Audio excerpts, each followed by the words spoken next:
Koreyada yashashim davomida va aynan K-beauty mahsulotlari haqida dissertatsiya yozishim davomida juda ko'plab ichki sog'lomlik, health bo'yicha inner beauty, ya'ni inner beauty degani bu ichki go'zallik degani.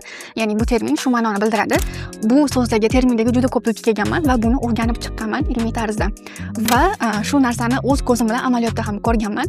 Koreyankalar nafaqat yuzlari uchun tashqi taraflama bo'lgan mahsulotlar bilan, balki ichki taraflama, ya'ni har kuni o'zlari sog'lom tarzda ovqatlanish, kerakli bo'lgan vitaminlarni ichish, chunki biz har kunlik ovqatlanish jarayonimizda kerakli bo'lgan hamma vitaminlarni ola olmasligimiz bu norma va tabiiy holat. Shu sababli ham ular ko'proq vitaminli ichishligi, yuzlariga uxotda обязательно must have, ya'ni bu xuddi har kuni tish yuvganimizdagi uxotlarni har kuni qilishligi ham bu norma ekanligi va bundan tashqari o'sha sog'liqqa e'tibor berishlari, har shanba oddib men sevimli bo'lgan mashg'ulotlarim haykingga borishligi.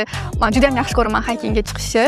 O'zbekistonda yana qayta boshlashim kerak. Har hafta shanba oddib o'sha yoshga ottalar ham haykingga borib, ya'ni bu har taraflama bizani organizmimizni qayta tiklab beruvchi, sog'lomlashtiruvchi, aktivlashtiruvchi maxsus kerakli bo'lgan mashqlar hisoblanadi.